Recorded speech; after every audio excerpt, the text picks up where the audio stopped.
ẹ̀yin èèyàn wa ẹ jẹ́ ká jọ jùmọ̀ kọ orin ilẹ̀ Yorùbá àwa ni ògo adúláwọ̀.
Okay. First of all, I want to say a very good evening to you all. It's a shame we lost somebody today. We lost the guy called Kokoro today in the incidents that happened in the battle. It's a big shame. Even though that gave me the pretense to ask so many questions. So many questions in the sense that, are we really serious about what we're doing? Are we seriously serious about what we're doing? I saw so many people with gun wound today. I think by now we should have passed that stage where people sustain gun wound unnecessarily. With the amount of money raised, with the amount of information at our disposal, with the amount of things that we know,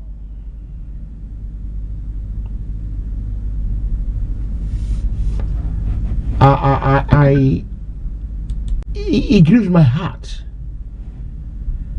that small incidents like this and a lot of our people are sustaining casualty. Small incidents, because this is a minor incident.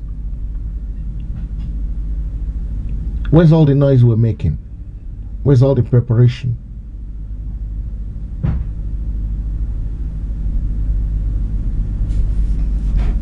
I think my music is still.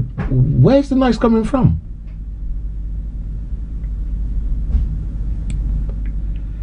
Yeah, is the audio a bit noisy? Is the audio a little bit noisy? Let me know if it's noisy. Is the audio a little bit noisy?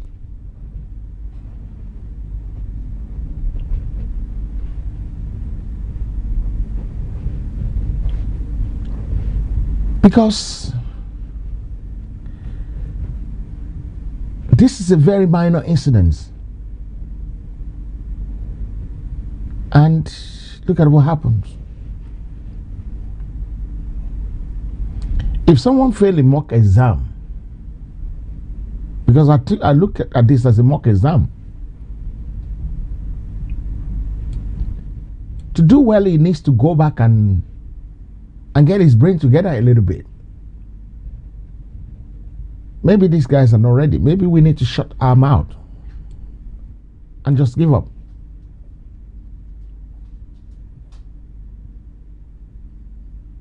Maybe we're just a bunch of noisemakers. If a very tiny incident like this, and we have this outcome from it, give me the chance to ask questions. I have a right to ask questions. And I'm sure a lot of you have the right to ask questions. So many of you have questions to ask.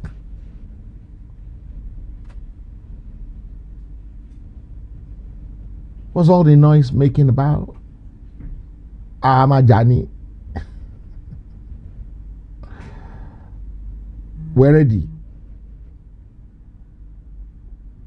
I don't see this as being ready for any problem that people want to make with us. Because in the first case, guns shouldn't be a major problem for us. It shouldn't. But they don't follow it. They don't follow it. And it puzzles my mind. If you ever rely on these people, you're going to fail. And you're going to fail badly. And you know me, for example, I don't rush out when things like this happen. I want to get the real picture, the clear picture, what actually happened, what didn't happen. I want the truth. Because I cannot come here and say one thing again and then it doesn't tally with the real incidents there. I can't do that again. Gone are the days when I will ever do that. I will never do that. And these people does not realize so many of our mothers, our sisters, our fathers, they give me heartache.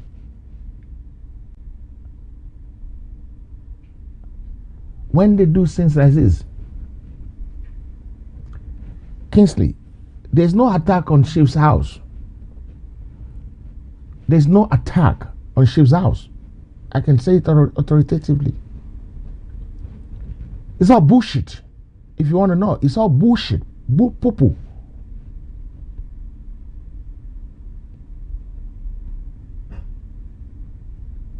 Full bullshit.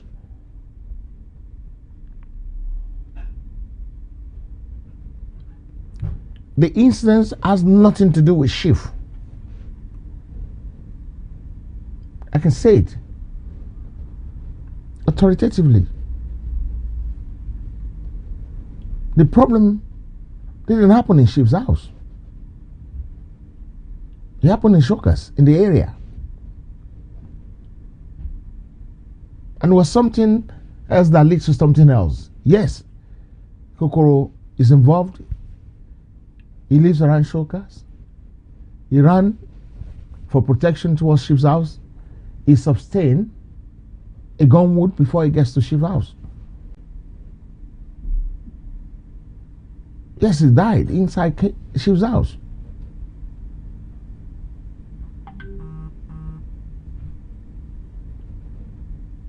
Nothing. They didn't do anything in Chief's house. The incident has nothing to do with Chief's. If it has anything to do with Chief's, I will tell you what happened now. Last year, there was a girl that was killed when something to do with parking and reversing and motorcar incidents happened. And the girl was killed by the auxiliary group. And auxiliary was put in wherever they put him. And Makinde probably knows something about how auxiliary returned back to the scene. Probably in court. With a big probably.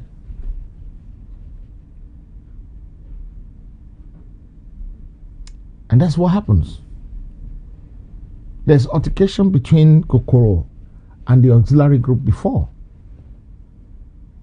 So that's what's caused the argument in the area. It has nothing to do with Chief's house. It has nothing to do with Yoruba Nation. So please don't bring this nonsense into Yoruba Nation. We're peace-loving guys.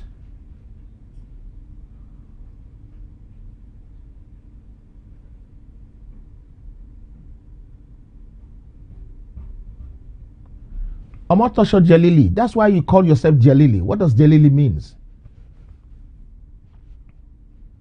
Tell me. Jelili means. What does it mean? If you give it to me, I'll give it back to you. I'm ready for you because I'm hungry. Totally hungry. Totally hungry. People like you make me change my tone because you don't have common sense. You don't have a brain. You behave irrationally. You talk stupidly. You don't reason when information comes to you. You guys talk too much. We talk too much. And the same thing happens to your Motojojo Lily. I'm narrating an incident to you. You're asking me a stupid question. Because you're becoming stupid. I'm telling you what actually happens. Look, I'm a guy of no nonsense. I don't think nonsense. I don't give bullshit. And I don't take nonsense. If you want to listen, listen. I'm okay if 10 people are watching me, 10 of my family that want the truth to be spoken to them.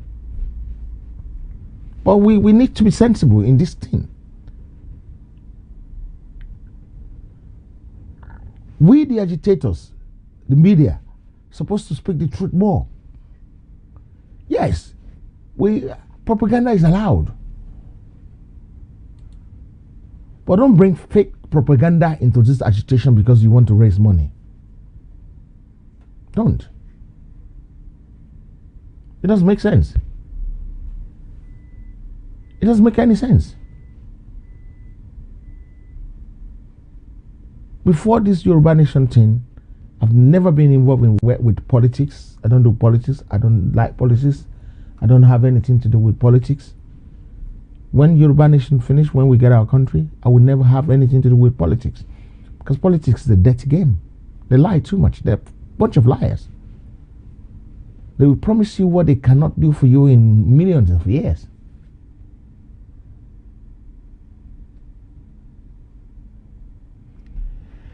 People will come on the social media because they don't want to wait. They want to be the one to break news. Breaking news.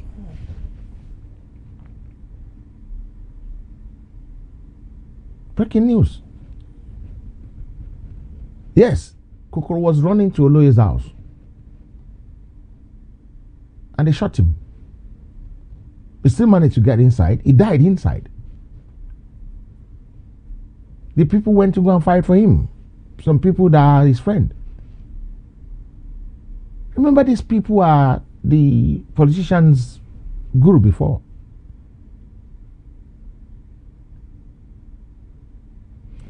You need to put your ears on the floor and listen to exactly what's happening.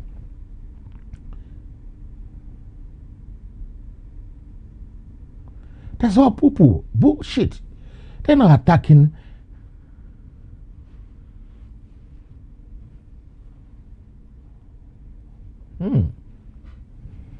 Two-faced like your dad.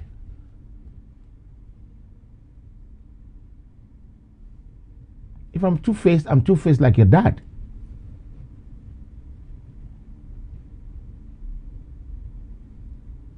You have a right to have doubt of mind. You can doubt my information. This is why you're allowed to go and verify it. You need to verify things. Don't take my words like a gospel. Please, verify it yourself. Try and verify it authoritatively. I'm telling you something authoritatively. Before I can come here and tell you authoritatively, I said Makinde was alleged to have to know how auxiliary returned back to the scene. Go on the trail of what I'm telling you. Try and find out yourself.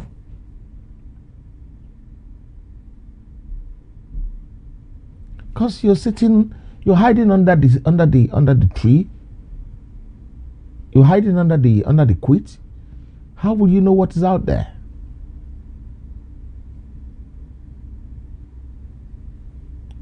Let me tell you the truth today. I've seen so many. What's our work? What's a pa? Work pa $13 joy. What do you do with it? Do you know how many people have come to me and said they've done something and I verify it and it's all boo poo poo?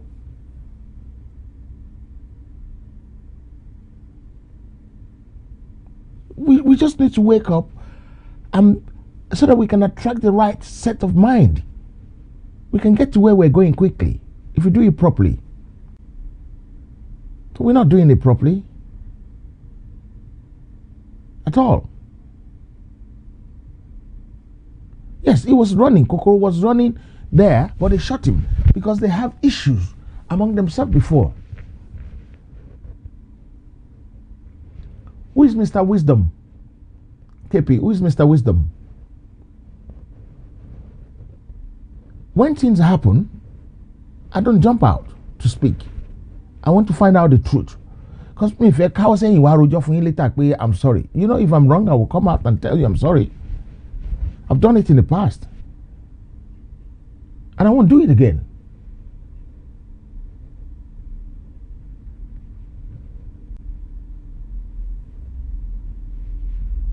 You understand?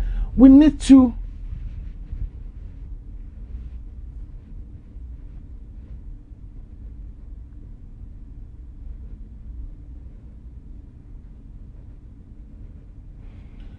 love them. You need to love the people talking. But when someone is talking rubbish, then know that they're not working for what we want. They're working for their pocket.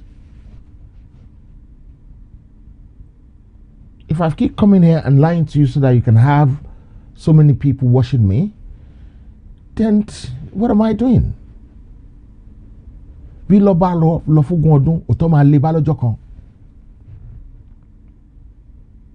Tí irọ́ bá lọ fúngun ọdún, ọjọ́ kan ṣoṣo báyìí, òtọ́ máa lé bá. So we need to be careful.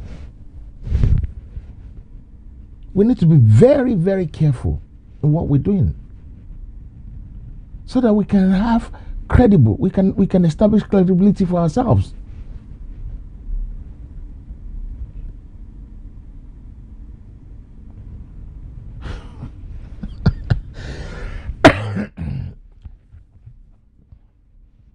people have to doubt you because the person that close to Sunday Igboho Omiyale is telling the truth and is in Nigeria. You that are far, how can you know such person?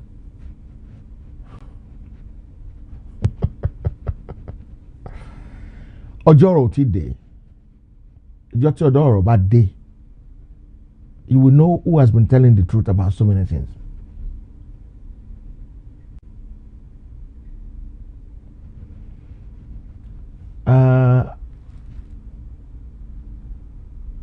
Mr. Wisdom is a presenter and musician. Okay.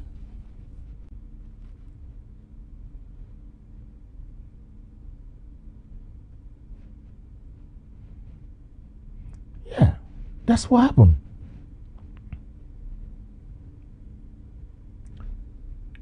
We love to do one thing. We love to cry wolves. And it's dangerous to cry wolf. Very dangerous to cry wolf. Very, very, very dangerous to cry wolf. Because if you keep crying wolf, one day it will be too late. Hello, sir. Hello, sir. Hello, ma. Ekale, sir. Ekale, sir. Mo wà lórí show, baba. Ṣé mo ṣàbí? Mo kẹ́ wà lórí show, sir. Okay. Ẹ fẹ́ dá sí. Mo kàn fẹ́ sọ sí nǹkan tí ó ṣẹlẹ̀ lẹ́nu yẹn nígbà tí break news yẹn jáde ní, sir. Okay. Ó yẹ sọ ti ẹ jẹ́ ká gbọ́ ti side yín náà, sir. Mo rí pé ẹ̀ka message kan bẹ̀rẹ̀ ń sin right now pé nìkan sọ wípé Omiyale ó súnmọ́ bàbá nǹkan bẹ́ẹ̀ ṣe get. Mayegun ni mo ń wò lọ́wọ́ ní time tí news yẹn break out. Yeah. And Koiki lọ́dẹ̀ wà lórí program Mayegun ní moment yẹn. So wọ́n kan ló call in tó kọ́ sọ fún Mayegun ní òun ti verify bóun ṣe wà online. I love that man. I love him. Yeah. People máa lọ verify bóun ti lè sọ anything nípa ẹ̀ right now. Sensible man. Mo rí notification right away tó wá lórí fóònù mi wípé Koiki ti wà live. Mo lọ sí Koiki. Bàtí mo dé Koiki gbé breaking news jáde ó fi title everything síbẹ̀. Ó dẹ̀ ní Omiyale send the multiple voice notes and then video. Nígbà wọn máa play voice notes yẹn àwọn ò ní play àwọn ò ní jẹ́ ká rí video yẹn due to wípé ó ti ní ẹ̀jẹ̀ or something like that. Yeah. And kò pẹ́ náà ni Omiyale call in. Omiyale dẹ̀ sọ the same thing wípé wọ́n wá attack àwọn mọ́lẹ̀ bàbá ni. Nígbà yẹn bí wọ́n wá attack ó dẹ̀ dárúkọ ọ̀bọ̀n yẹn náà. Ó dẹ̀ dárúkọ ọ̀bọ̀n yẹn. Auxiliary. Auxiliary, yeah. Ó dẹ̀ dárúkọ ọ̀bọ̀n yẹn ní live show Koiki. Ó dẹ̀ sọ ogun kan tó ṣẹlẹ̀. Ẹgbẹ́ kan tí mo ń sọ ọ́n sìn. So mo wo topic tọ̀dọ̀ yín sí right now pé kì í ṣe nǹkan tó ṣẹlẹ̀ nìyẹn. So mo wà a little bit confused. Then, sir. Láàrin yẹn, sir. Okay. What happened was that Lenny, there have been issues between Kokoro and auxiliary group in the past.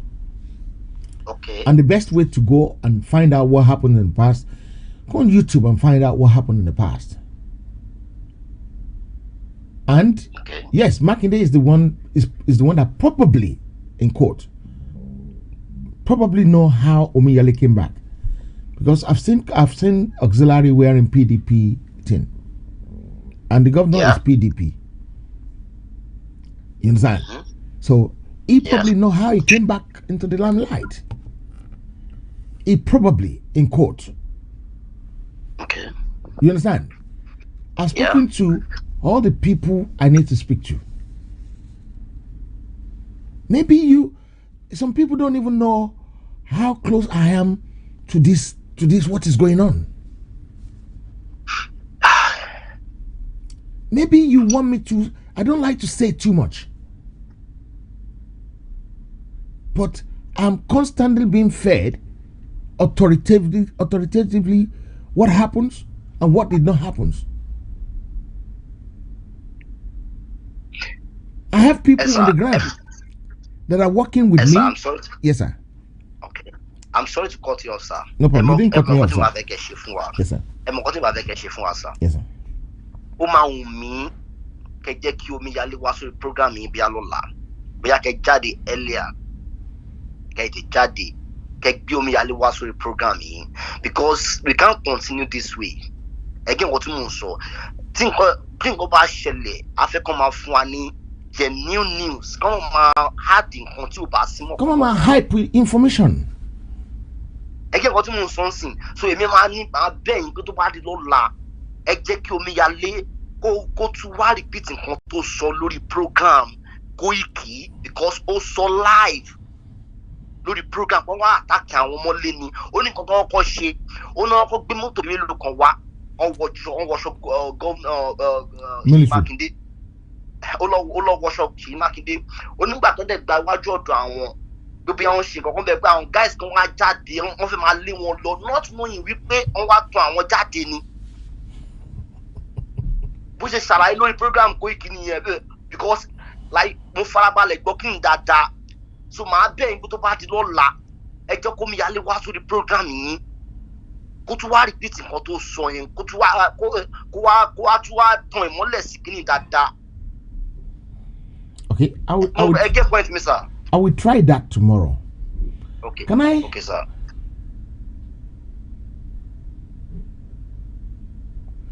Let me tell you one thing. Maybe I need to let you guys know. I'm in conversation with Chief himself nearly every day. Not one time, not two times, not three times. But that is not a bone of contention because I have never come out and say this before. Right. You understand? Because that's not important. Whether I speak to Chief or I don't speak to Chief is not important. What's important is more of Yoruba Nation. And why do I need to come out and say I'm in conversation with Chief? I don't need that. But Tiba di Akoko, you guys will know it will backfire. Anybody that's lying to us now, later on down the line is going to backfire because the truth will come out. The only problem is that in Kotodality Baje by that time. Yeah. You understand? Last week I came out, I was so angry when people were doing things.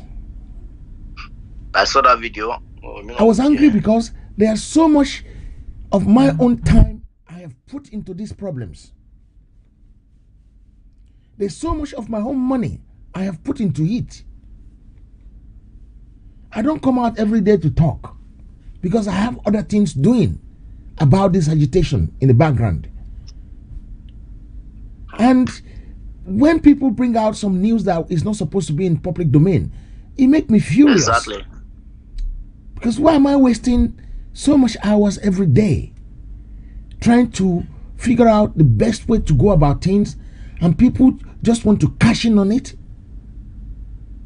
It's stupidity to me. But one day is coming. Yoruba people will know the truth. The invitation. I think. Let me ask you one thing, Uncle. Omíyalé has done this before with what's his name? What's the man's in Ibarakba? Jelili.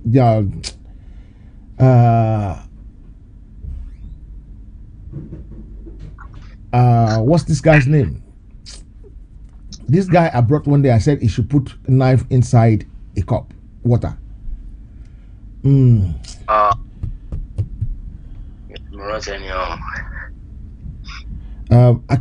Maybe someone can remind us of his name.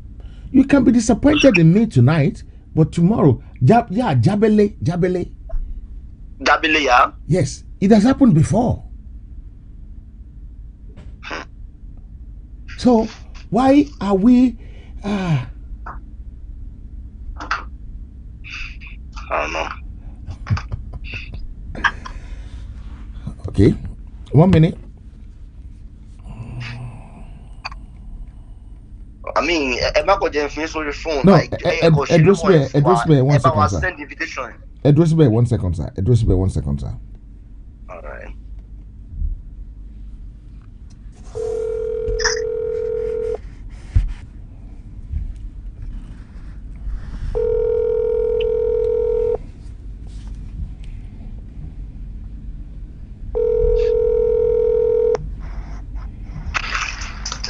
Bàbá mo wà lórí live show ni o.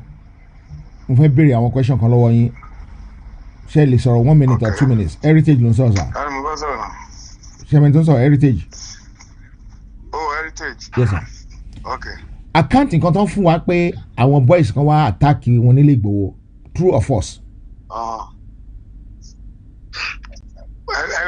on, kí lẹ wí. Attack pé àwọn boys àwọn auxiliary yẹn wọ́n wá attack ilé Ìgbòho lẹ́ni ṣé tòótọ́ ni àbí irọ́ ni. Wọ́n wá sílé Ìgbòho. Thank you very much sir. Ẹ ṣé sir. Ẹ jẹ́ kí n fi yín lẹ̀ kẹ́ máa lọ sir. Ilé Ìgbòho kọ́ ni wọ́n wà. Ẹ ṣé sir. Mo dúpẹ́ sir. Ilé Ìgbòho kọ́ ni wọ́n wà. All right. Ẹ ṣé sir. Ẹ jọ̀ọ́ ẹ bá wa invite Omiyale please sir please.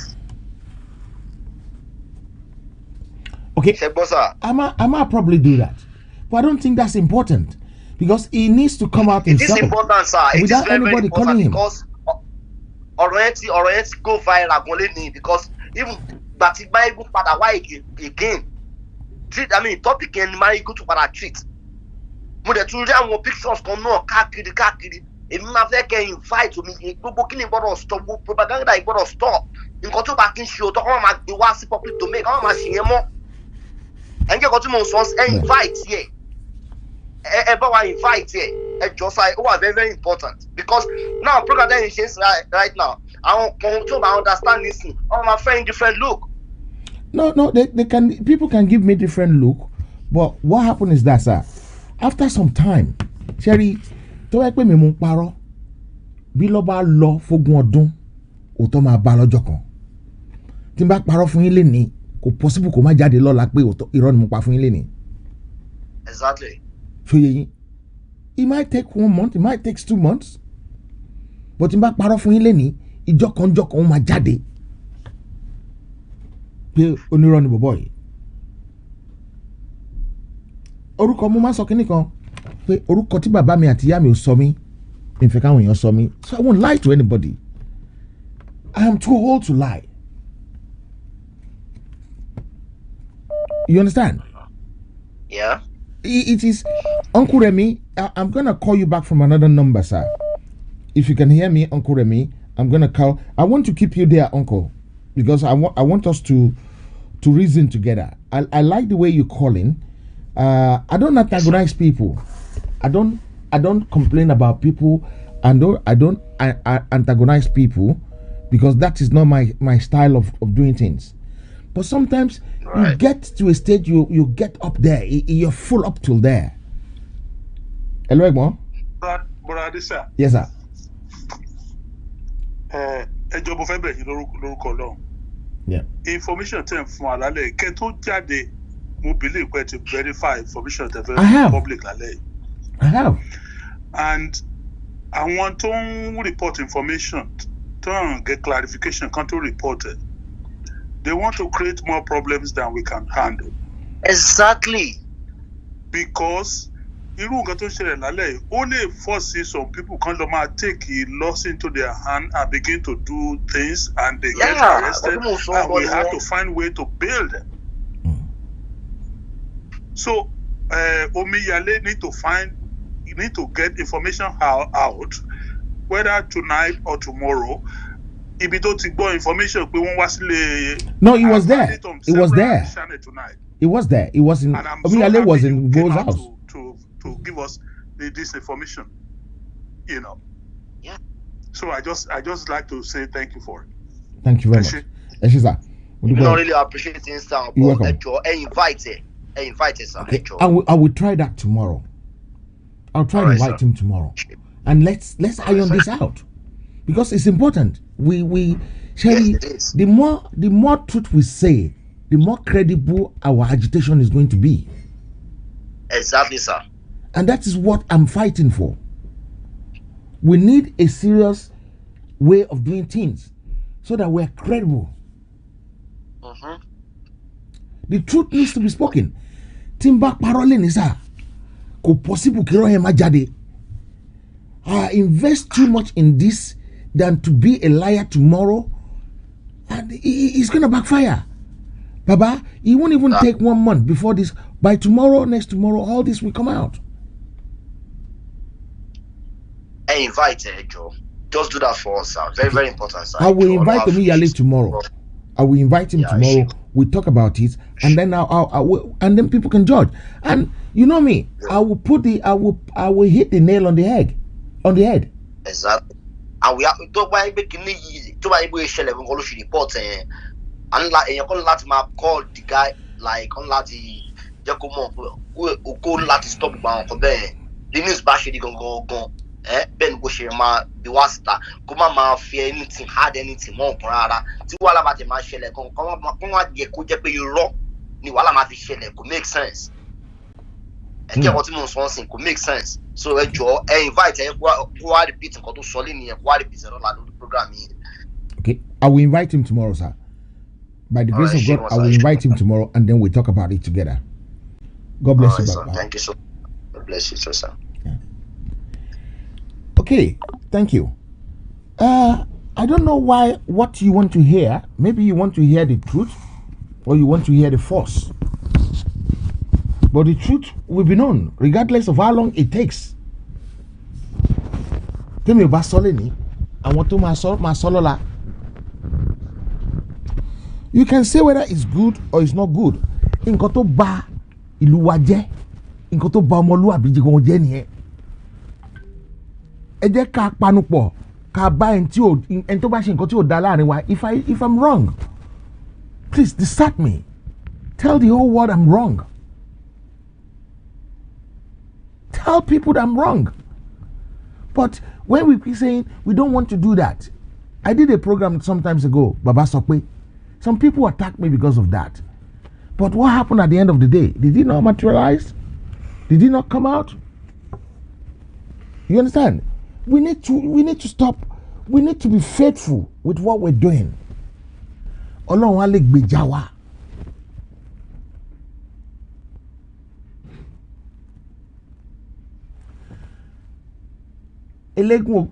Elegua Ogun. Is that the reason they kill him? How many people died? Look, if you go to court, Omiyale was at the scene of the incidents. I wasn't there. We were told that 2 people died. But in actual sense, there's only 1 person that died. If that happened in a law court, there's a problem already.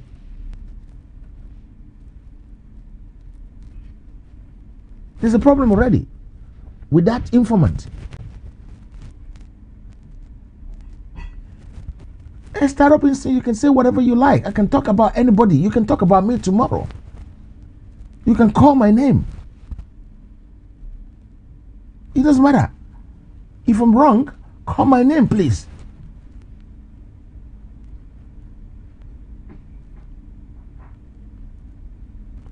You can begin ill, you can do anything. Olóòtọ́lù ní ká ìlú lójú ẹ̀yin Yorùbá. Olóòtọ́lù ní ká yín. And this is the stupidity that brings us to this level. When they want to vote Buhari in, did some people not tell you idiots that don't do this? Don't vote Buhari. What did you do? Buhari, say Baba, say Baba. Is that not what you did? Then you can love whoever you love. You can love a dog for crying out sake. I'm not saying hate Omiyale. I'm not here to bring Omiyale down. I'm not here to crucify him. I'm here to talk about we need to be, where is the Ọmọlúwàbí among us, the agitators? Where's the Ọmọlúwàbí?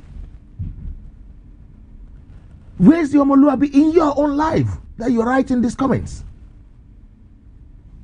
Lóòótọ́ ọ̀rọ̀ gbọ́. Tí wọ́n bá dẹ̀ tí pa yín tó, ó máa ṣòro ká tó lè bọ́ nínú wàhálà yìí. Lóòótọ́ ọ̀rọ̀ gbọ́. Àyẹ̀ tí ò bá dẹ̀ fóòótọ́ ọ̀rọ̀ gbọ́, àgbọ̀rọ̀. It's a mere fact. And tí ò bá fẹ́ òótọ́ ọ̀rọ̀ gbọ́, àgbọ̀ irọ́. If you want to buy lie, fine. It's your choice. You have a choice. If you want to be with Yoruba Nation, fine. You have a choice. Someone putting on Igbo's shirt was killed. It is a pure lie. It's a pure lie. Let me tell you where that came from. Where that Yoruba Nation t-shirt came. It came from Pella's son. And that was insane. They just used this to capitalize on this one now. So what you don't know, don't say it.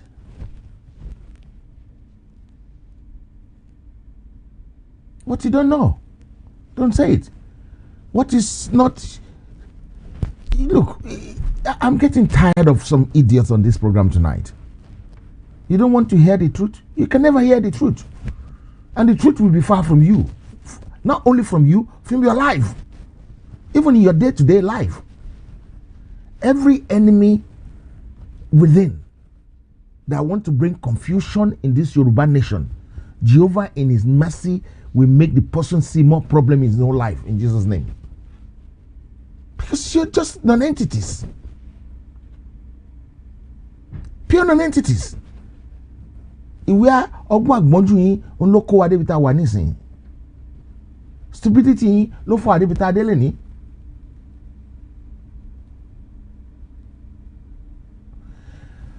Okay, Kudus, this is what we're saying. This argument is not the solution. The truth is that Yoruba Nation campaigner has been attacked, and one CSI boy was killed. They have been attacked. Omiyale confirm and show it. Why did they attack him? Don't confuse Yoruba Nation thing with personal thing. They have personal problems. They have personal issues. The guy that went out to go and support him, they don't see it. The personal problem they have, let them keep it personal. Don't bring something that is not of Yoruba Nation into Yoruba Nation agitation.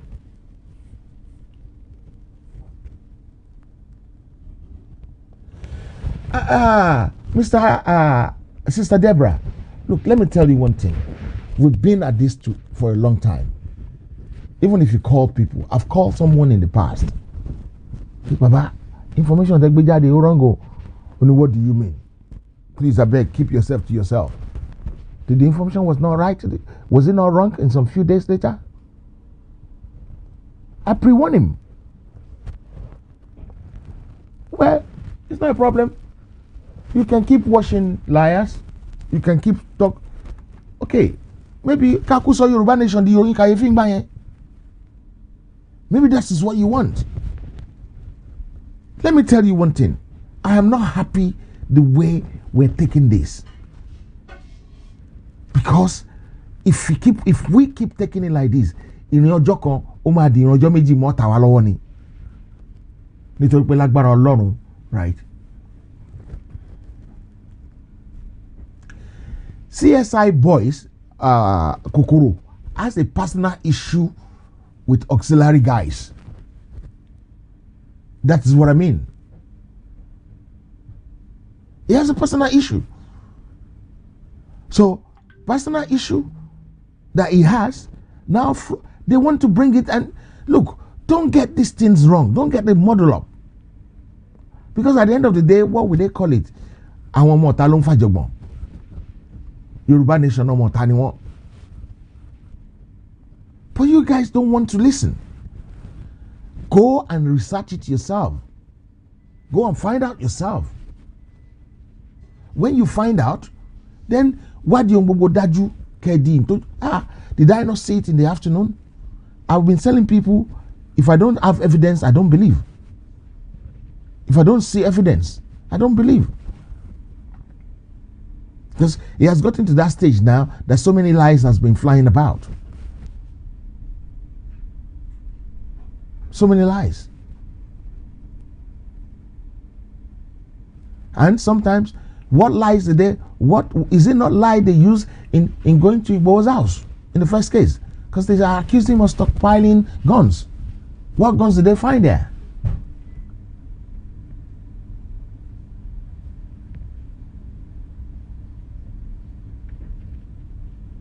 What lies? It's a shame that Yoruba people, some of us don't use our head.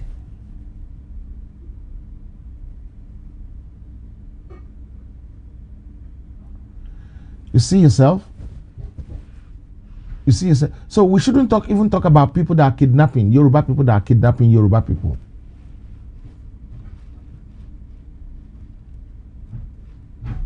Maybe I should just stick to the meeting I'm doing in the background.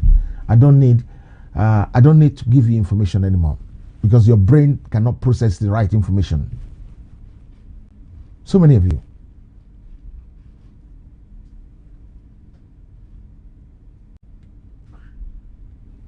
Sunday Igboho does not have personal problem with Makinde. You see yourself? Maybe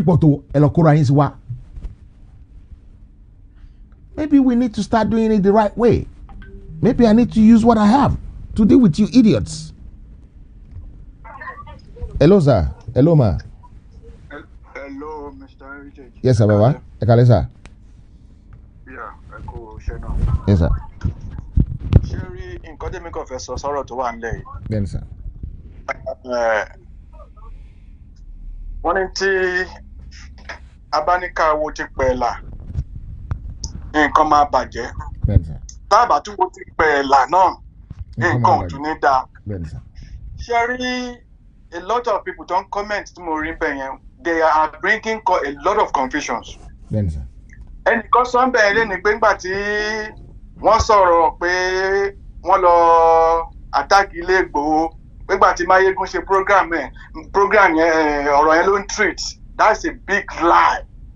Èmi bẹ̀rẹ̀ pẹ̀lú Máyégún láti beginning to the end. It was a woman that called. Charity nǹkan bá ṣẹlẹ̀ jẹ́ ká máa wádìí ohun gbogbo dájú. Ẹ̀yin presenter, there are a lot of things tó yẹ kẹ́ ẹ ṣe. Because people who want àwọn èèyàn oríṣiríṣi èèyàn ló ń wo program titi yín, oríṣiríṣi èèyàn ló ń wo ti Yèyé Dára, oríṣiríṣi èèyàn ló ń wo ti Máyégún, oríṣiríṣi èèyàn ló ń wo ti Bàbá Àròpọ̀ Eré. Gbogbo program gbogbo yín ló máa ń wò. At times mo lè má comment. Because there are some people tó yẹ pé okay because I like heritage. Gbogbo nǹkan tí Yèyé Dára bá ti sọ irọ́ ni. Because I like Bàbá Àròpọ̀ Eré, gbogbo nǹkan tí heritage bá ti sọ irọ́ ni. But ọ̀nà gbogbo gẹ́gẹ́ bí nǹkan tí bàbá Títóyè sọ pé àìmọye ọ̀nà ló wọjà káṣá ti dọ́jà ni. Okay, ìgbà tí yẹn ń sọ sí pé Máyégún program yẹn ló treat. Before God and man, it was a woman, a lady that called sórí program Máyégún lẹ́ni tó ń bring issue yẹn pé bóun ṣe ń sọ lọ́wọ́lọ́wọ́ yìí wọ́n ti attack ilé olóyè Ìgbòho, wọ́n ti pa èèyàn kan síbẹ̀ o, wọ́n ti ṣe o, wọ́n ti mọ o. Then the next thing tí Máyégún máa dáhùn ni wípé bẹ́ẹ̀ ṣe sọ fún ìṣe lòun ń gbọ̀n bẹ́ẹ̀ tó ń wà lórí program òun ò lè confirm. Thank God for this guy. Pé òun ò lè confirm pé tóun bá parí program yẹn òun máa pe àwọn tó yẹ kóun pè tóun fi lè confirm program situation yẹn bóyá òótọ́ ni àbúrò ni. After then mo wo program Koiki àwọn èèyàn láti máa béèrè Koiki láti máa sọ fún wọn pé òun ò lè sọ nǹkan pé bẹ́ẹ̀ kí wọ́n pé kí lorúkọ bọ̀bọ̀ tí ó bring situation yẹn lọ ẹ̀rọ mi létí. Omíyalé pé kí wọ́n pe Omíyalé pé wọn ò lè sọ anything. Àwọn èèyàn ti fẹ́ bẹ̀rẹ̀ ọ̀rọ̀ owó ó ní kí wọ́n pe Omíyalé pé òun ò pé tán bá gbẹ́nìkan bá pè wọ́n tán bá bẹ̀rẹ̀ ọ̀rọ̀ owó pé òun ò rí sí o pé kí wọ́n pe Omíyalé pé Omíyalé ló lè fún wọn ní the whole situation bí nǹkan ṣe rí. Do you understand? Now àti Máyégún àti heritage àti Koiki kò sẹ́ni kankan tó wà ní Nàìjíríà nínú yín náà. Bẹ́ẹ̀ni sà. Àfẹn tó bá ní people on ground ló lè sọ wípé okay ẹni báyìí sọ báyìí fún mi pé bó ṣe rí lélẹ́yìí. Kí ni gbogbo rọ́ndọ̀rọ̀ndọ̀ tá à ń bá káàkiri ẹ̀ ṣe jẹ́ ká pàtó pọ̀ sójú kan kí tọ́ lè hó náà. À ń sọ̀rọ̀ Yorùbá nation eléyà máa gbé títí ẹ̀ máa pé kíní kan ìjọ wo la tá a bá fogún ọdún pilẹ̀ wèrè ìjọ wo ló fẹ́ já sọ́jà for God's sake. Ẹ jẹ́ ká mo sọ kíní kan lénìí nígbà tí mo wo program what's it called Máyégún ẹni tó bá fi tọkàntọkàn ṣe ọ̀rọ̀ Yorùbá nation yìí mo dẹ̀ tún rí pé ẹnu tó bá ń fi tọkàntọ́ gbogbo èèyàn tó bá jẹ́ pé wọ́n fi tọkàntọkàn sí ọ̀rọ̀ Yorùbá nation yìí a máa jọ débi ibi ire ni o. àmín a máa jọ délẹ̀ débi ni o. ṣùgbọ́n téèyàn kan kó bá lọ sáza bẹ́ẹ̀ ìka kan tó rò pé bóyá pé òun ń ṣe èèyàn ara ẹ̀ ló ń ṣe o. ara ẹ̀ ló ń ṣe. nígbà tó bá dẹ̀ yá a máa yọ èpò kúrò nínú àlìkámà. bẹ́ẹ̀ni sà. like mo sọ̀rọ̀ yìí kan sí orí program bàbá àròpọ̀ rẹ lọ́jọ́ kan pé a ti kó kọ̀ǹda pọ̀ mọ́ ìrẹsì. bẹ́ẹ̀ni sà. because gbogbo mẹ́ta ń ṣe yìí Yorùbá ló sọ pé ọmọ àlè ilé kan ò bá ti dàgbà ni wàhálà abẹ ò tí ì yá o. ọmọ àlè ilẹ̀ Yorùbá ti dàgbà gidi. ọ̀rọ̀ wa ti di àgùkẹ́ tó fẹ́ gbà balẹ̀ àárọ̀. Ó ti gba sùúrù báyìí o. Ẹ jẹ́ ká fi òótọ́ àwọn tábàmù bá ń fò tọ́ ọ̀nù ṣe ibi tá à ń lọ là ń wò ó. Bíbélì náà nìkan ò ní fọwọ́ ti ohun ìtulẹ̀ kó kí ẹ̀sẹ̀ yín kó tó máa bójú ẹ̀yìn náà. Kí là ń bá ká? Kí ni problem wà? Ẹ ṣé bàbá, mo dúpẹ́ pọ̀ lọ́wọ́ yín fún gbogbo bí ẹ ṣe bá yàn náà. Mo béèrè ìbéèrè kan lọ́wọ́ àwọn alàgbà kan lénìí pé ṣé ó yẹ kí ìbọn tún máa wọ orú àwọn èèyàn báyìí lára mọ́? Our analysis was so breathtaking. Èmi ò mọ̀ o. Tá a bá kúkú ní nǹkan, tá a bá ní nǹkan, ká mọ̀ bá a ní nǹkan. Ẹ ṣé sà, mo dúpẹ́ o, Ọlọ́run á dúró tì yín. Okay, ẹ máa bá program lọ. Thank you very much, sir. Yeah. You know, one thing that puzzles me and surprised me about my own family, my own people, my own Yoruba people is that it is good. I've seen people that said even no. If I do something wrong and you love me for real, please don't spare me. Because if you spare me, I might not realize. You have a right to ask questions. And you have a right to verify what I'm telling you. But if you don't go and verify anything,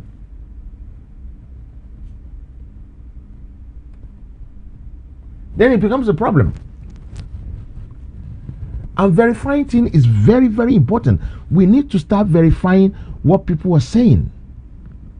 What I'm saying, you need to verify it, whether it's a true or a false.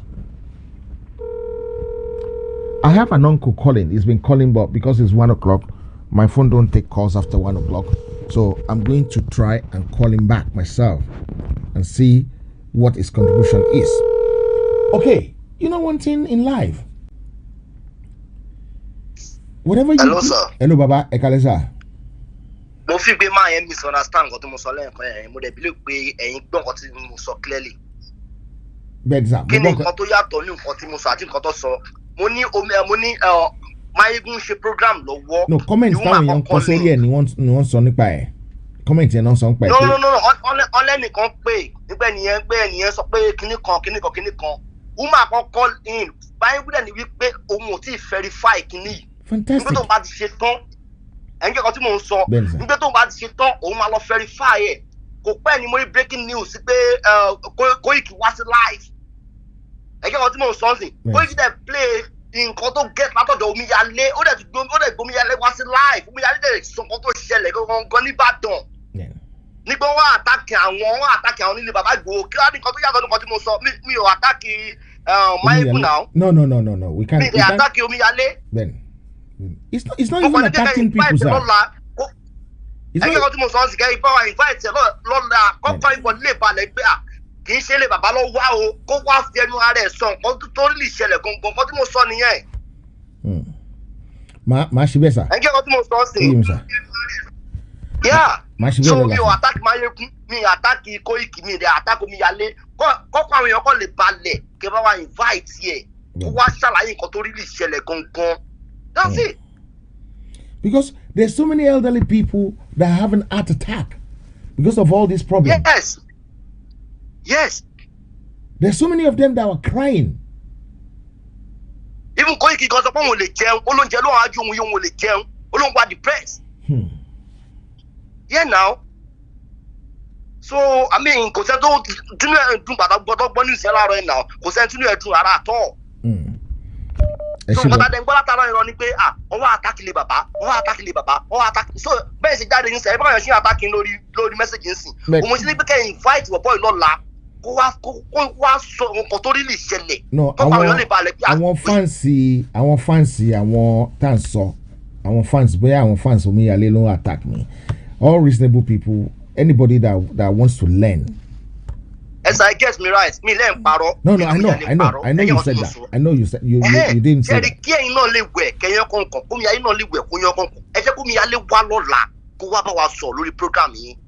Okay, I will invite him tomorrow. I will invite him tomorrow. Nǹkan tó máa ń bọ́ nípa ìbalẹ̀ nìyẹn sir ẹ jọ̀ọ́ ẹ ṣe bẹ́ẹ̀ fún wa ẹ jọ̀ọ́. I will do that, sir. I promise you I will do that. God bless you, sir. Ẹ ṣé mo dúpẹ́. Really appreciate it, sir. You're welcome, sir. Thanks, sir. Bye-bye. Okay, I will try and find Omiyale tomorrow.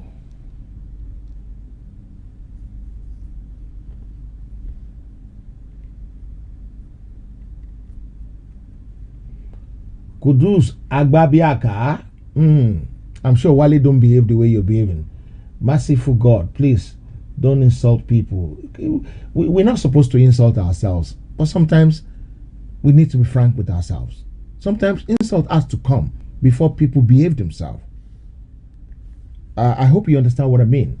Sometimes insult has to come before people actually behave themselves. That is what happened. Baba, mo wa lórí show ṣe fẹ́ dá sí tòní sà. Hello sir. Ẹ káàárọ̀ sà mo wa mo gbọ́ ti yẹn sọ ẹgbọ́n sókè. Nǹkan tí bàbá tó sọ ń sìn yẹn that's nǹkan tí mo náà gbọ́dọ̀ lómi ìyálé nìyẹn. Èmi ò ṣe ní ká lómi ìyálé gan lálẹ́ why tomorrow? I have tried calling him tonight. I even tried calling Koiki, but they're not going through. Because ọlá ẹ̀gbọ́n ó lè tún gba another dimension kí n má tẹ̀lé ayé pè mọ́ because nǹkan tó sọ gan nìyẹn. mo fídíò máa wo program èyí tó ṣe pàápàá mo lè send ẹ̀ sí ó ṣe bí 15 minutes or something. I have the program. ó fi sórí kíní ẹ̀ live ṣẹlẹ̀ I have the program. Ṣẹlẹ̀ ó kọ́ sọ pé ó ní ọ̀hún lè wọ inú sókà.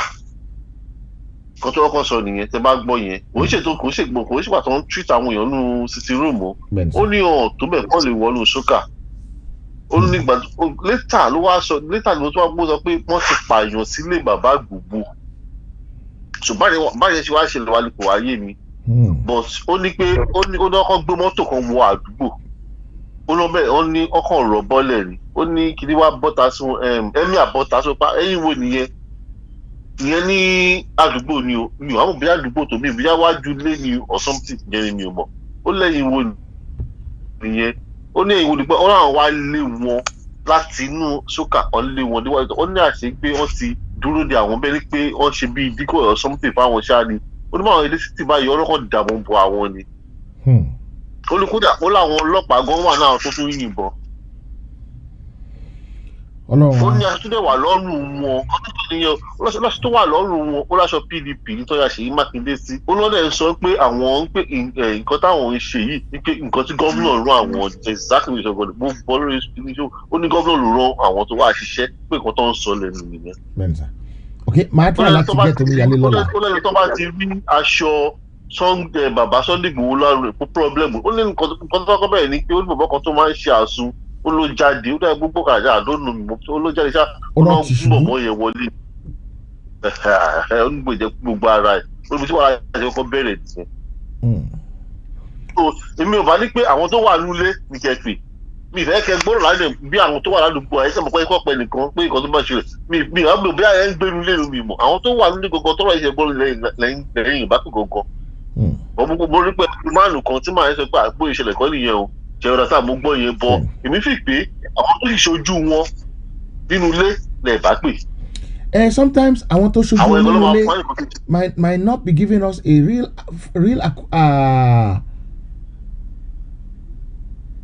okay, someone is saying àdúgbò ni kì í ṣe ilé Ìgbòho. Yes, àdúgbò ni because àdúgbò yẹn náà ni kòkòrò ń gbé.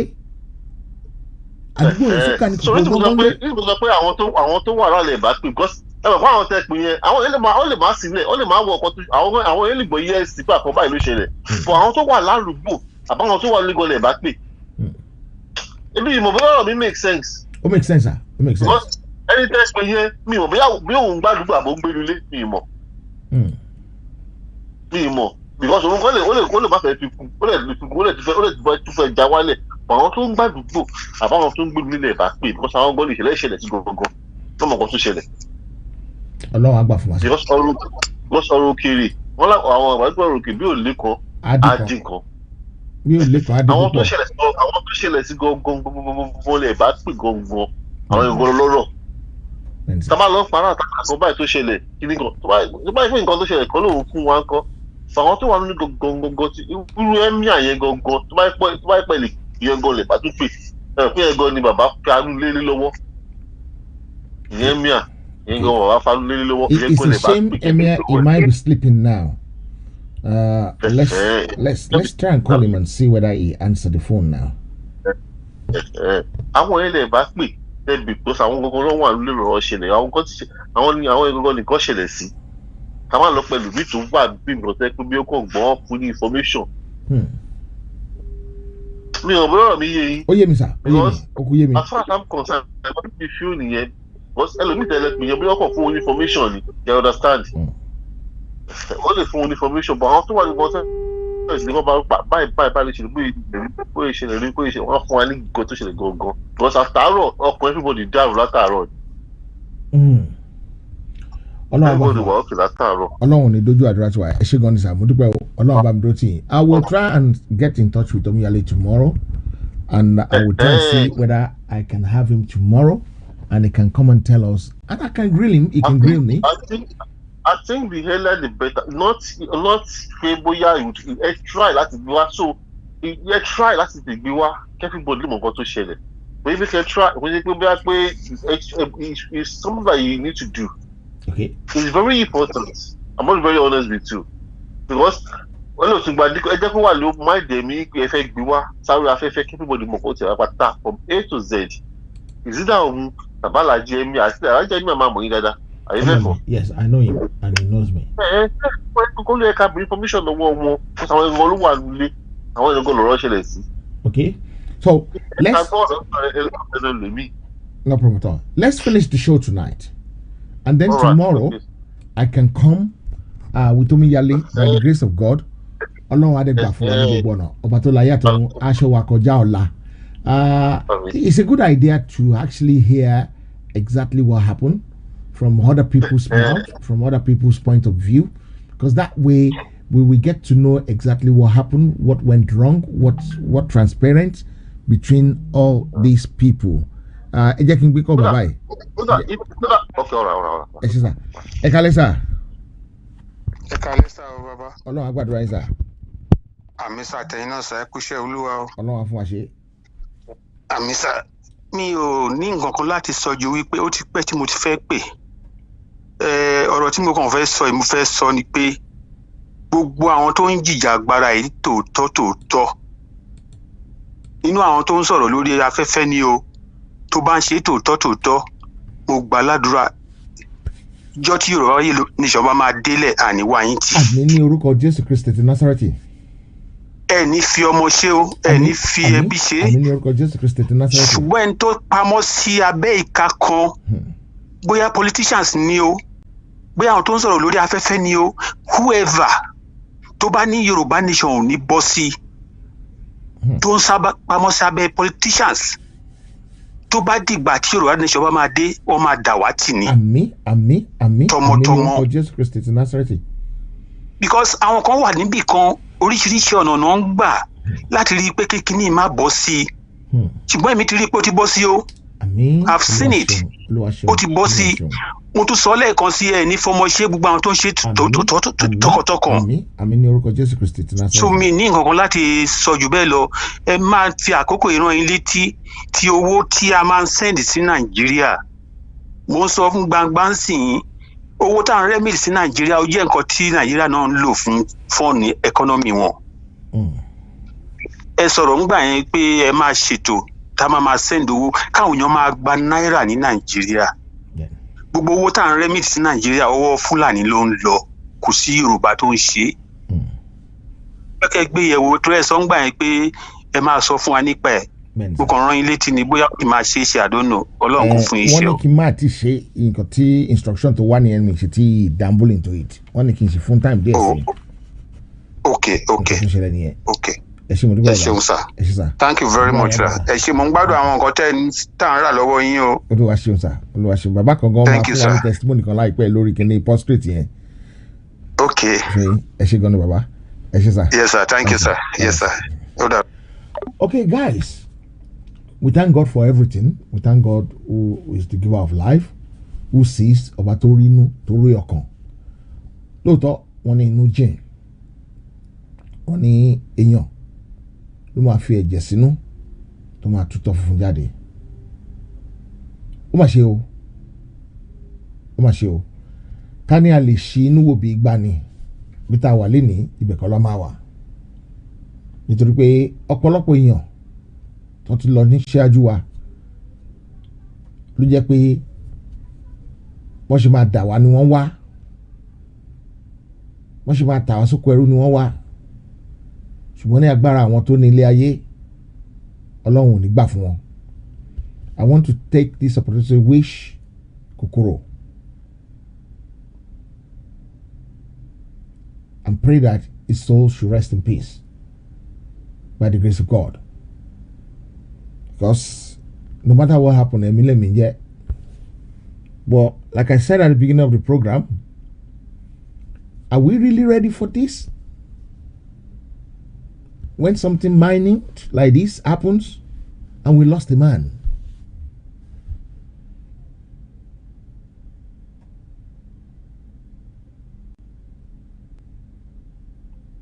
We need to re-examine whether we are prepared.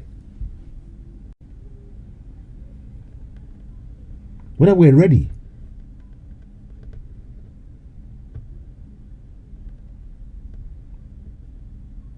A ní láti wo dáadáa wò.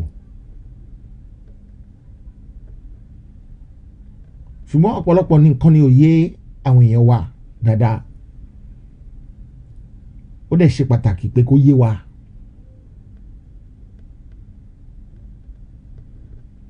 Ó ṣe pàtàkì pé kó yé wa ibo la ti ń bọ̀ ibo la ń lọ.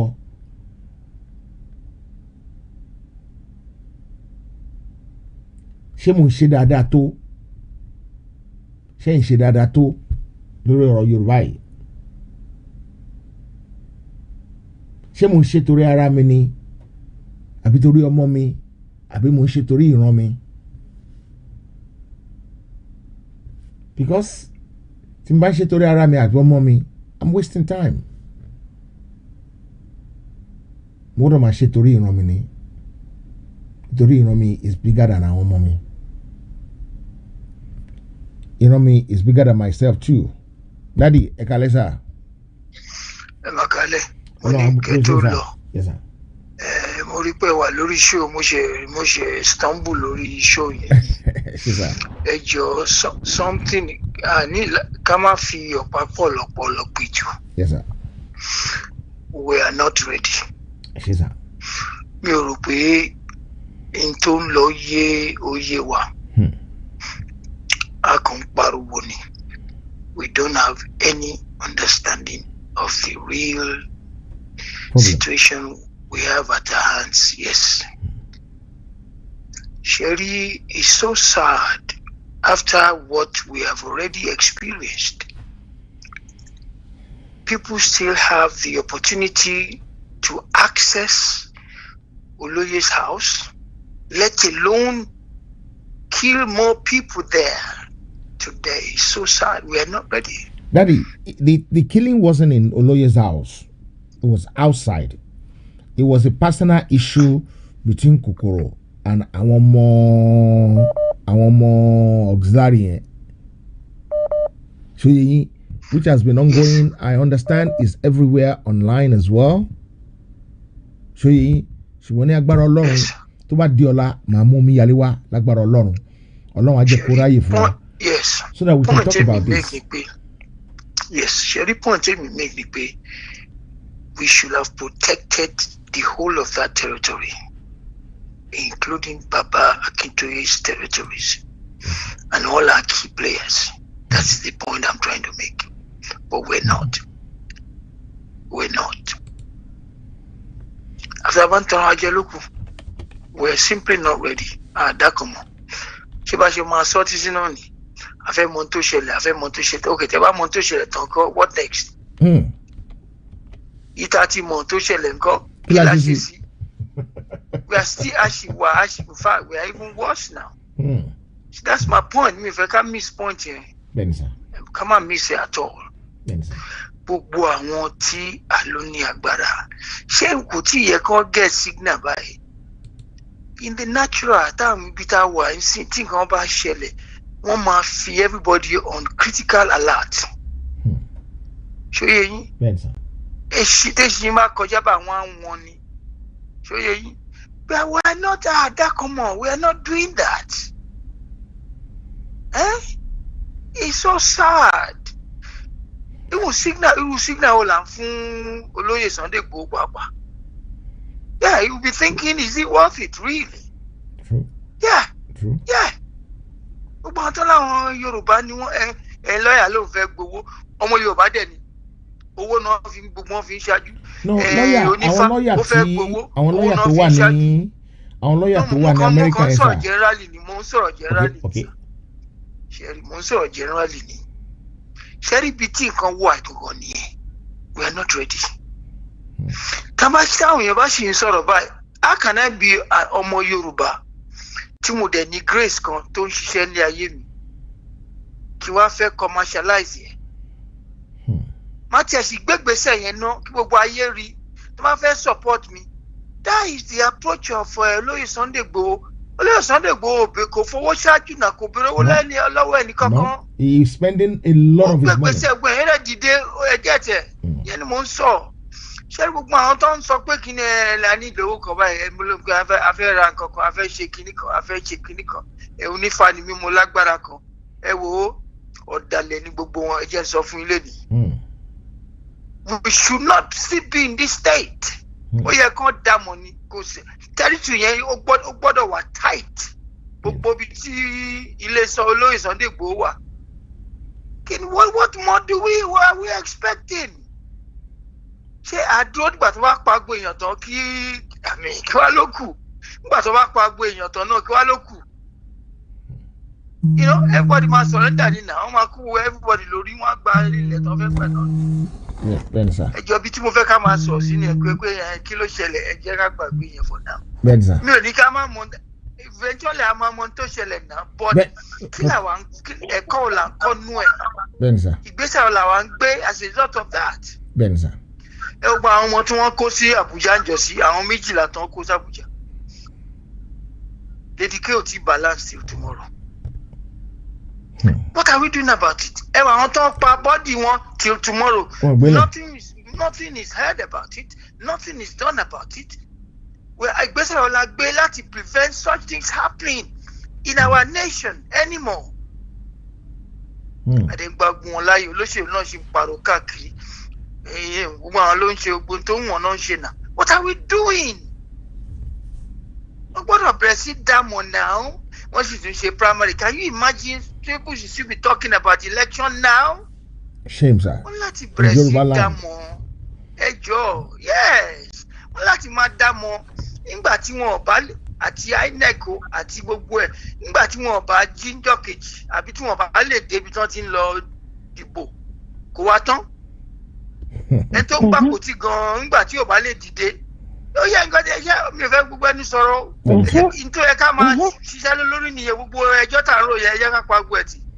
It's not going anywhere. Ẹ ṣe bẹ̀rẹ̀ kọ́ Ọlọ́run àgbà fún yín sà. Ẹjọ́. Thank you sir. Mr. Hello sir. America, go ahead sir. Hello sir. Ẹ kàlẹ́ sà wá. Ẹ kú gbádùn. Yes sir. Mo wà lórí show ṣe mo sábì bàbá. Ṣé ń gbọ́ ẹ jẹ́ kíkọ sọ nǹkan láì méjì péré mo kàn fẹ́ sọ sá. Okay. Ṣé ẹ rí ẹni last speaker yẹn? In fact, ṣé ń gbọ́ mi? À ń gbọ́ yín dáadáa sir. Last speaker yẹn line kan máa underline ni nígbà tá a bá náà nágbára ìgbà tá a bá nágbára ìgbà wo la fẹ́ dánwò gan-an ìgbà wo la fẹ́ dánwò ẹ̀ńtọ́ mẹ́ta mẹ́wàá pinlẹ̀ wèrè ìgbà wo ló fẹ́ já nígbà tí èèyàn bá sọ pé ó lọ sógun ó pa èèyàn mẹ́wàá ó pa èèyàn ogún ó dẹ̀ gbélé kòkó pa èrè tí ó bá fẹ́ ṣí hàn ló ta kóun lágbára akọ́kọ́ fi dára ilé ẹ̀wò.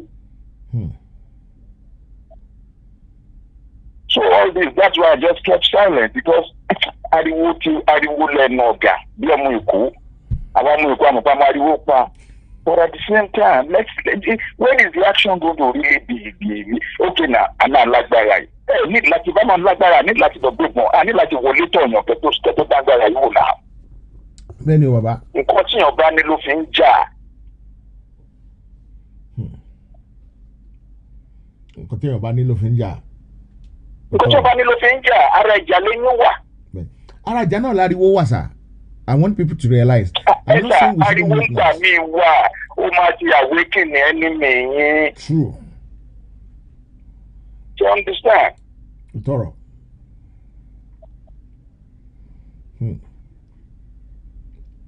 Ẹ ṣé gan ni bàbá mo really dúpẹ́ gan ni sá Ọlọ́run á bá mi dúró tí n sá ojú òní tí yín lọ́la ní agbára Ọlọ́run tó bá di ìrọ̀lẹ́ ọ̀la màá gbìyànjú àti jẹ́ kí omíyalé gangan fúnra rẹ̀ kó wá bá a sọ̀rọ̀. Káwọ bó ṣe rí so that ọ̀rọ̀ mi kọ́kọ́ last week ẹni ká tẹ̀lé ẹ jẹ́ kí action tẹ̀lé. bẹ́ẹ̀ni sá ẹ ṣé gan sá God bless sir. Arajà lẹ́yìn wa lóòótọ́ arajà náà láriwo wà. The more noise we can make, the better it is, especially if we capitalize on the truth. If they kill one person, let's make a loud noise that they kill one person. And we have a proof for it. The danger is if they kill one person and we turn it to 2, or they kill 5 and we turn it to 20, then our evidence might not be admissible. This is what I'm fighting for. This is what I'm running for. This is what I'm talking about. We need to do it the way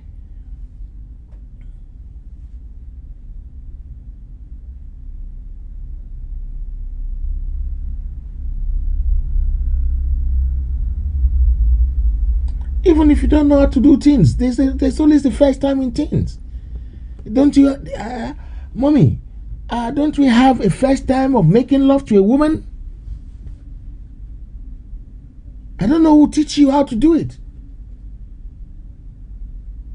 But within a year, you graduated. You're a master. How long have you been doing this agitation now? That we cannot master the simple basic things.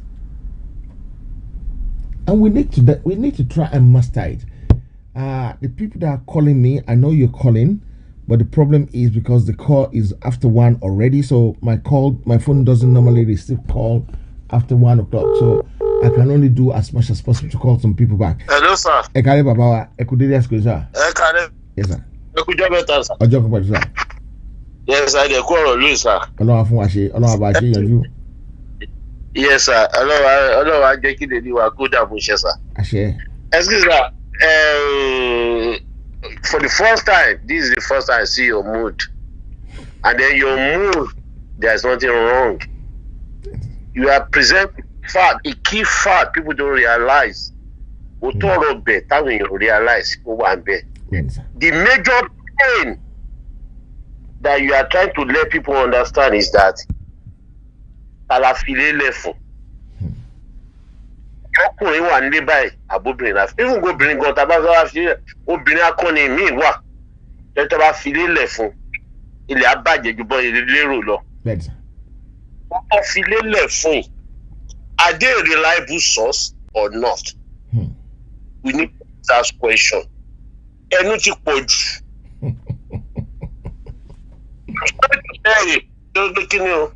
Nítorí ẹ̀wọ̀n gbà tí máa yìí máa tó àdìsáìdì ọ̀nà dúró kí lọ́ọ́ polúkọ ẹ̀ pásítọ̀ Bankole Àwọn ìgbà tí bá kọ́ ní ẹja join together, we should form a formidable force.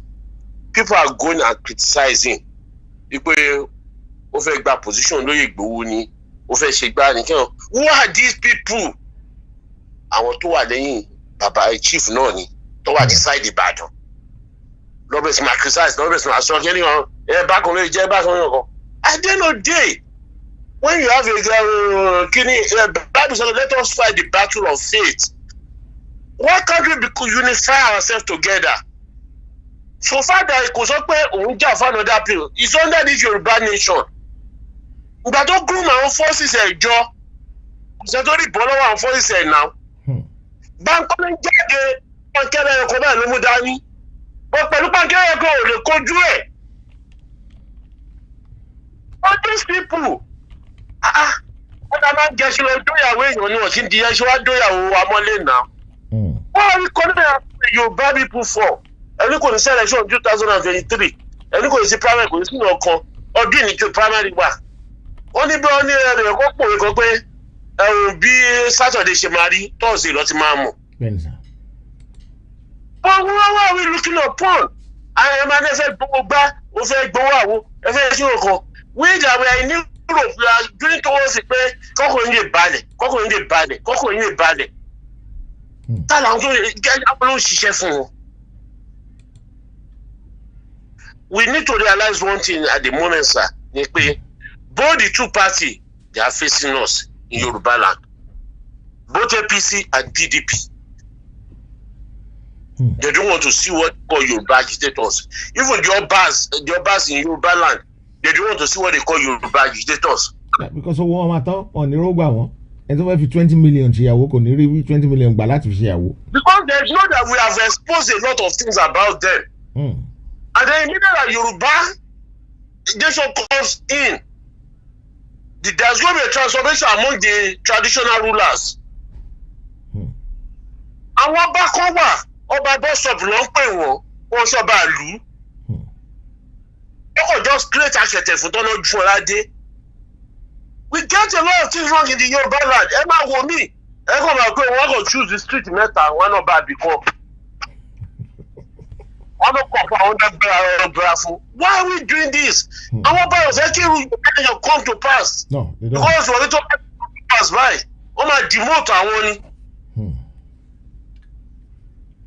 These are the people. Ẹ máa gbà tó interview Buhari láìpẹ́ yìí.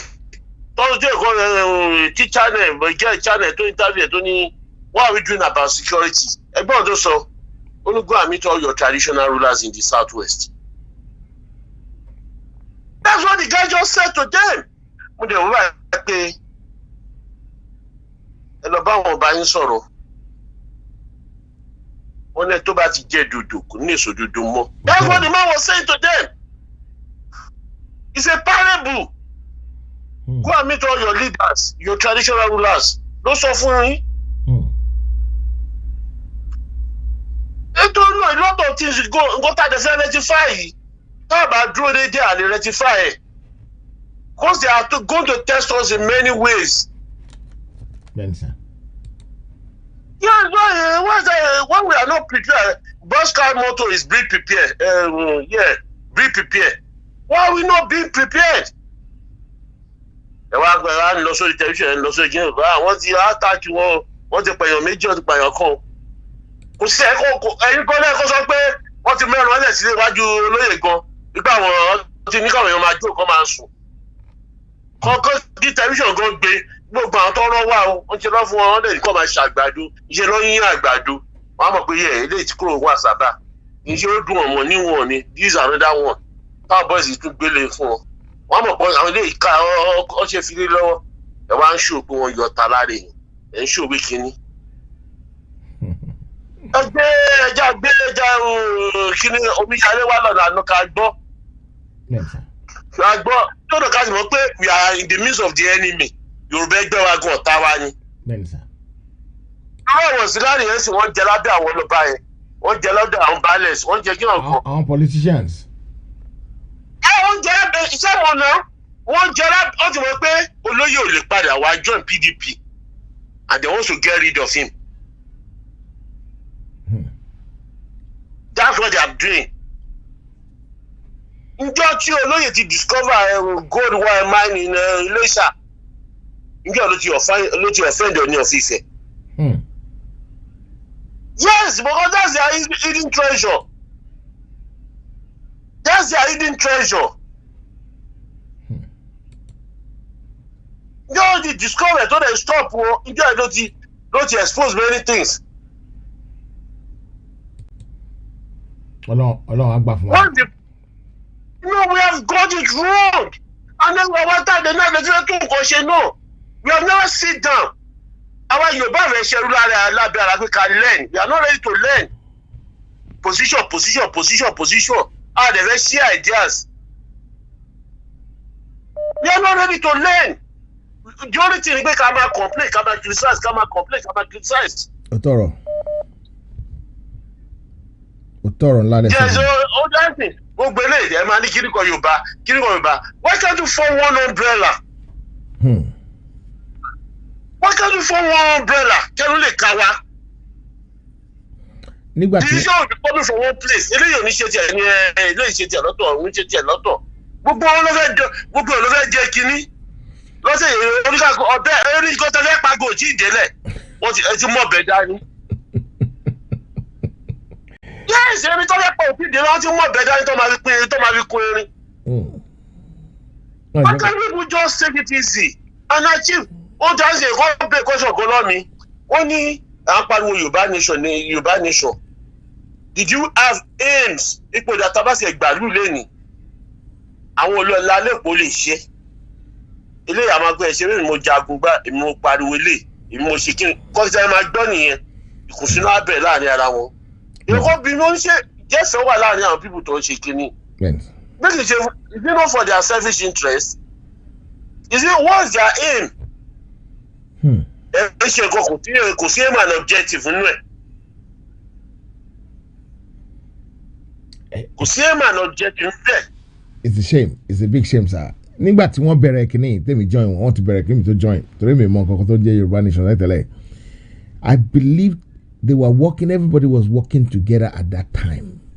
And they managed to achieve more. Until somebody said for more and more for adi yele.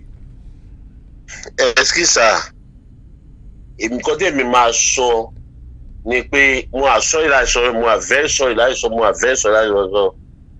olórí lè mi máa blame. Because when there's a what's it called plan for everything, you cannot form it like that. One is already on the ground. Go and join them. Baba is very tolerant. That's it. Sherry, when you are saying that you are too tolerant, people are going to abuse it. Yes, I think that is what happens. People are abusing it. You don't think. We are animals. We are not going. Wait. As far as Yoruba, we don't need to be treated like a human being. We are animals. We need to be handled with iron hands. Sometimes. True. Go and go there. The group is already there. I want to one there and join one. No. Join one. People are there. I just just share together. That's the way that you need to monitor everything. That's the distance one Benny. Zone work with that zone by. We are come together. Zone by, join together. And one come as a war, as a kini. Job about near my meeting. That's it. We should go to my dad. She lot of one that she also. No. It's not like that. People are just doing it. If you go, Elomisha,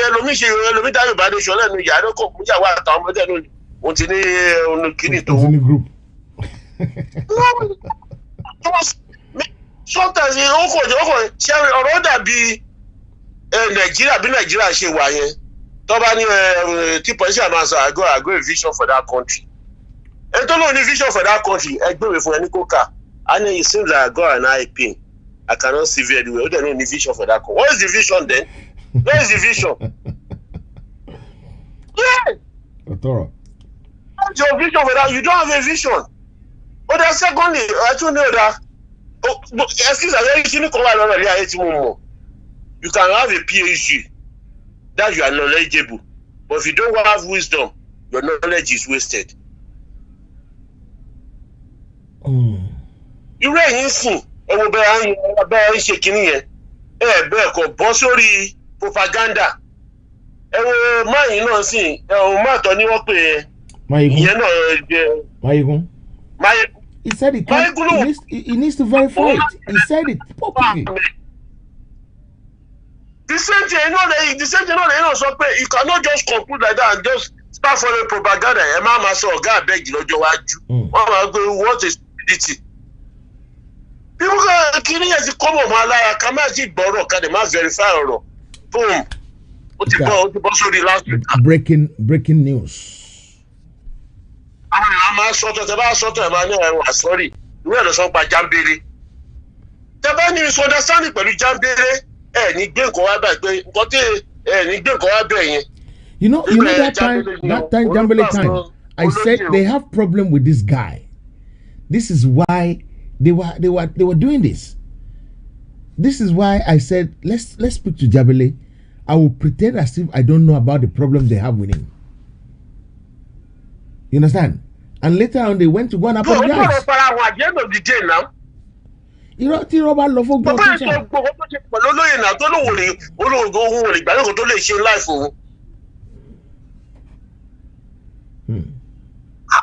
now confirm so pé gbogbo bẹ́ẹ̀ ló lóye ṣe kọ́ ìrìn àjò bẹ́ẹ̀ làwọn ti jọ rìn bó dẹ̀ lè gbà yóò tó ṣe life òun.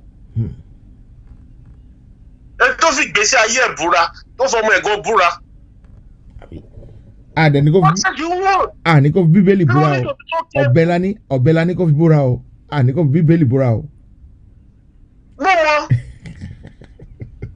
People need to be extremely careful. That's why I need to pass wrong information about. I go like careful. I'm trying to mobilize our people. Go there, join raise. Go there, see.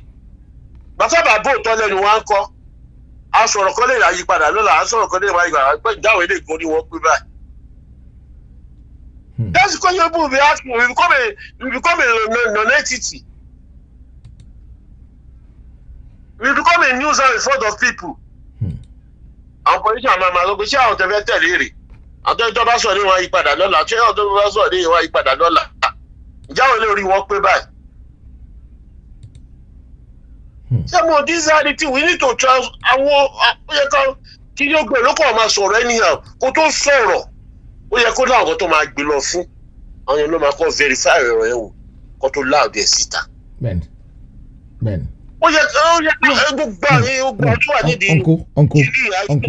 Uncle. We saw video today of people in Oloye's house being treated. Right. Yes, sir. We had it. How did they get to that level?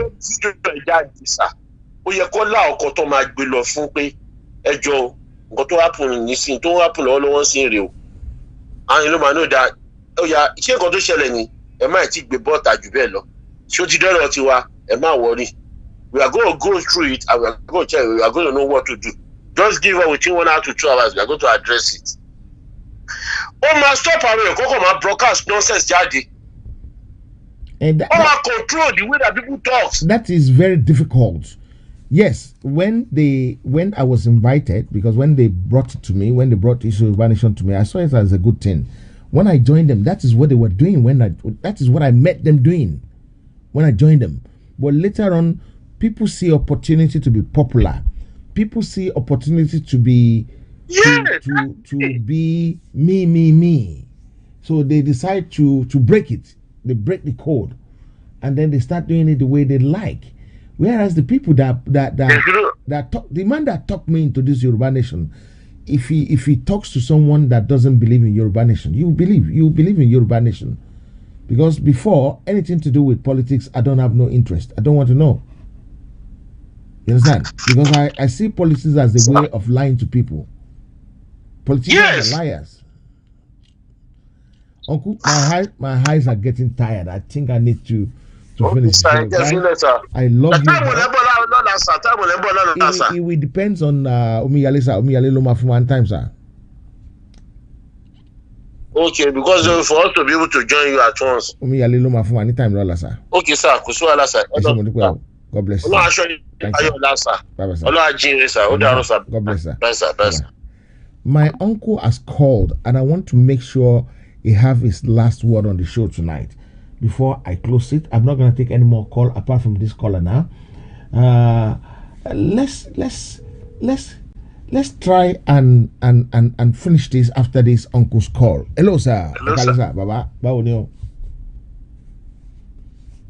Hello, sir. I'm going, sir. Sherry, kati mo bola le tí láwọn tó ń call yẹn. Yes. What depressing.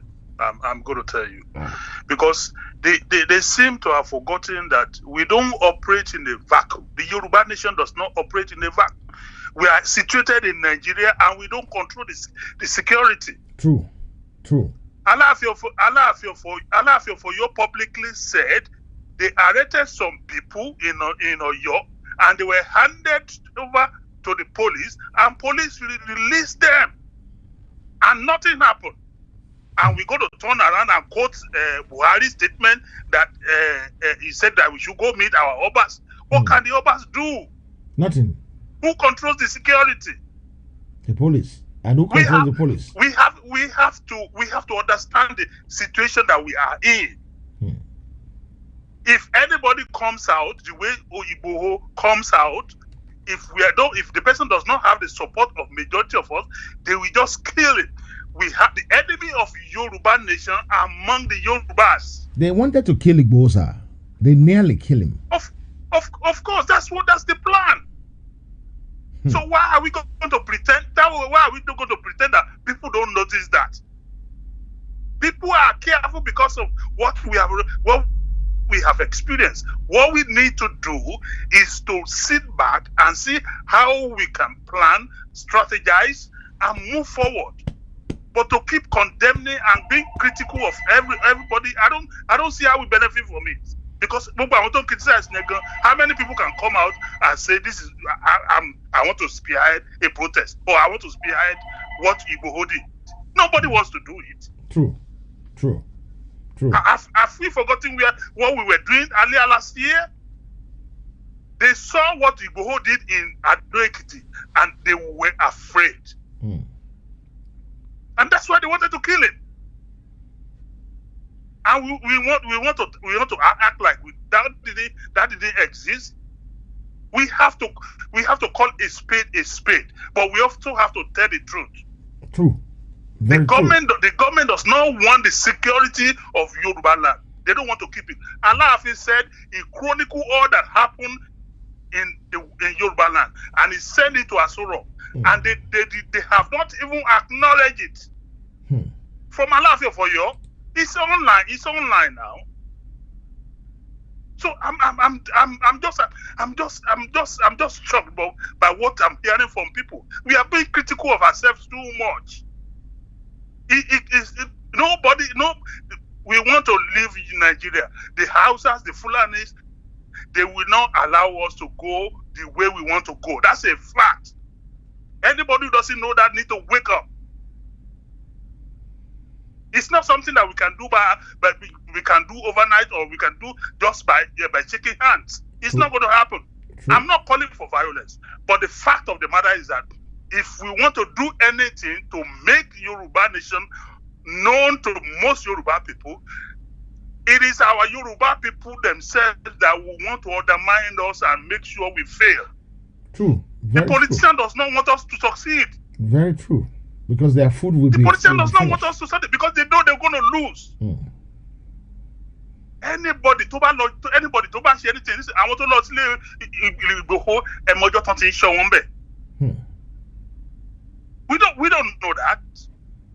That is why I said I support the idea. Let us invite Omiyale and the other person, and let us ask them questions as to why those people coming to attack those people because they are Igboho people, or they are Yoruba nation group, or they have something, as you have said. It's not. We can't have a struggle and we don't have mistake problems. Things will happen. Things will happen. People should just understand that we are in a terrain that we have never been to, True. And it's going to take a lot of learning curves. True. For us to get it right. True. Very true. But I'm just frustrated by what I'm hearing people calling it, and I'm sorry, and I thank you for the opportunity to hear me. Thank you, my brother. I don't have a choice, sir. Thank you very much, sir. I really appreciate you, guys. I love you all. I really appreciate your time. I appreciate not only your time, I appreciate your money you're spending in listening to me, because it costs you data, especially those people who are not where data is inclusive. Because some people, data is not inclusive, and they have to buy data or subscribe to data. Yes, people in the they call themselves first world. In that most of the diaspora, some of the diaspora have free access to data. Not that they're not paying for it. Yes, they're paying for it. They're paying for it, but it's just part of it. And the data they get, they can use it anyhow. The people back home, the data they get is so minimum, and they spend fortune, a lot of money trying to adjust things or do things in a way that will make things better. Guys, I want to thank you all for sparing your time, giving me your time, giving me the audience to do this tonight. I love you. Tomorrow is another day. I will try my possible best to speak to Omiyale tomorrow so that we can have a talk, a discussion. I'm not here to kill Omiyale, antagonize him, but we just want to correct ourselves with love. Yes, I asked the question, why are we doing this to ourselves? What are we doing? Because somehow, when I look at what we're doing,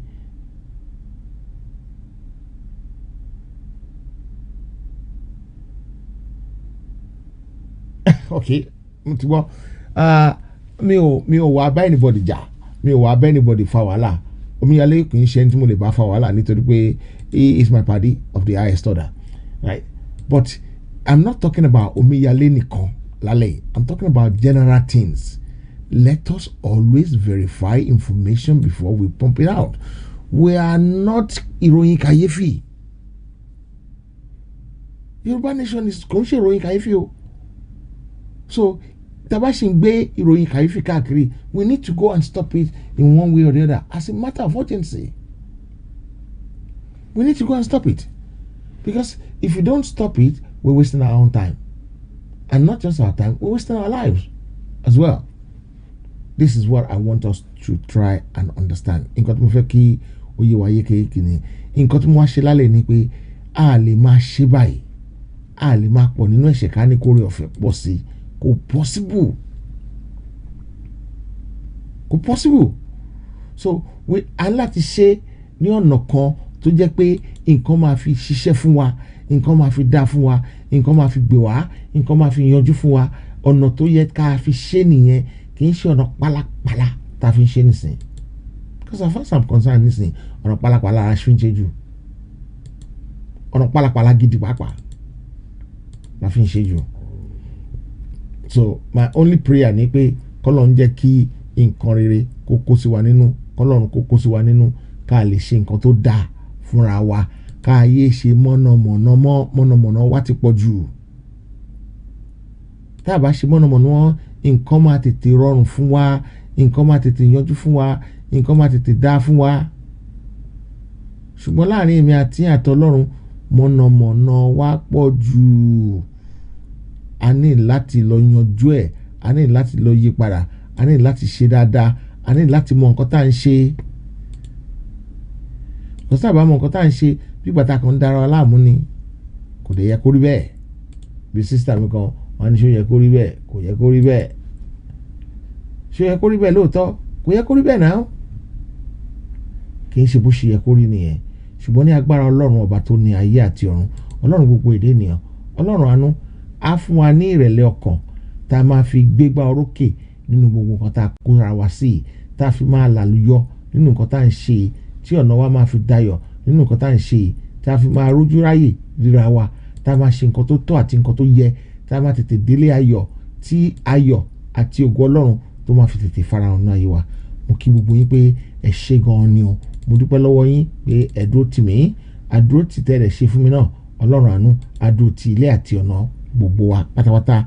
A ní ṣàṣetì, àṣetì kì í bá ọjọ́ kọjọ́ má la, àṣetì ò ní bá ẹnikẹ́ni nínú gbogbo wa ògo Ọlọ́run àfarahàn ayé wa àálàlùyọ ní gbogbo ọ̀nà orílẹ̀-èdè Yorùbá tá à ń lé yìí lágbára Ọlọ́run ọba aláàánú àrígbà láyọ̀ àti àlàáfíà ojú òde ní ti ẹnikẹ́ni nínú wa ẹ ṣé mo dúpẹ́ títí di ọ̀la nígbà tí mo máa gbìyànjú láti jẹ́ kí omíyalé fúnra ara rẹ̀ kó wá bá wa sọ̀rọ̀ lórí ìkànnì yìí ire o ó dàárọ̀.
heritage ti dé.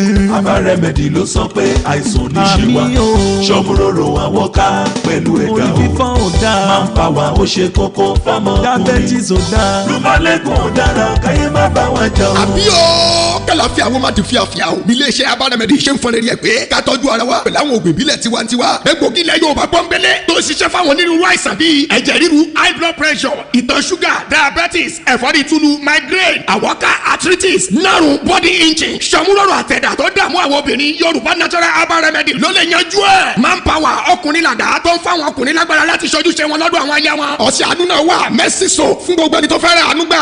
Aba Remedy láti lè ṣe heritage TV London. ẹ lè rí àláwọ̀ àdírẹ́sì tó ń kọjá lójú wòran yìí tàbí kẹ́ ẹ pè nọ́mbà yìí +44 777 8957 893 lè ṣe heritage TV London ló ń pariwo wípé àìsàn àtàrùn onífàgọ́ ara wa ṣe bùgbé o. Rúmọ́lẹ́gùn ò dára káyé má bá wa jà o.